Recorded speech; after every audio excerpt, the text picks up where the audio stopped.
नमस्कार मित्रांनो, माझे नाव अंजली विष्णू कदम. माझ्या शाळेचे नाव जिल्हा परिषद केंद्रीय कन्या शाळा सोनपेठ. मी वर्ग 8वीत शिकते.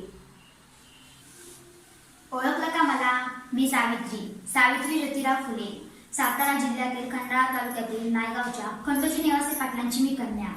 वयाच्या 9व्या वर्षी माझं लग्न ज्योतिराव गोविंदराव फुले यांच्याशी झालं. हळूहळू माझ्या लक्षात आलं, ज्यांच्याशी माझं लग्न झालं आहे तो निव्वळ सामान्य माणूस नाही, तर लाखो करोडोंना जगण्याची ऊर्जा देणारा क्रांतीसूर्य आहे.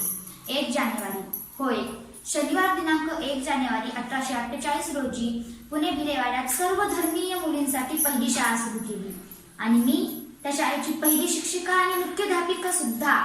भारतीय माणसासाठी सुरू केलेली पहिली शाळा. शिक्षण हे दूध आहे वाघिणीचं, हे दूध मी माझ्या लेकरांना देणार होते.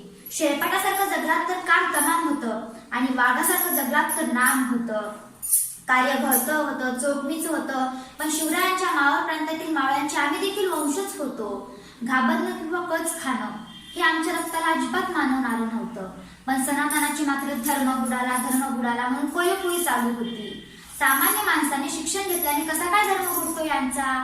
इतका तकलादू असू शकतो धर्म माणसासाठी असतो की धर्मासाठी माणूस?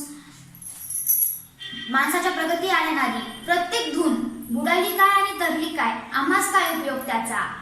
आमचं जगणं आणि मरणं हे तर आमच्या लेकरांच्या उन्नतीसाठी होतं. त्यात चीज होती, हनी होती, अपमान होता, पण उद्याचा सूर्य घडवण्यासाठी आम्हा उन्नतींचा संसार होता. शेटजींनी मला सांगितलं, सावित्री, आपल्याला खूप लोकांच्या डोळ्यातील आसरू पुसायचे, त्यांच्या डोळ्यामध्ये नवीन स्वप्नांची फुलवात फुलवायची आहे. त्यांना माणूस म्हणून उभा करण्यासाठी शिक्षण दिलं पाहिजे आणि आम्ही आयुष्यभर दोघांनी मिळून अखेर प्राण जाईपर्यंत आम्ही सर्व भारतीय लोकांना मुलींना शिक्षण दिलं.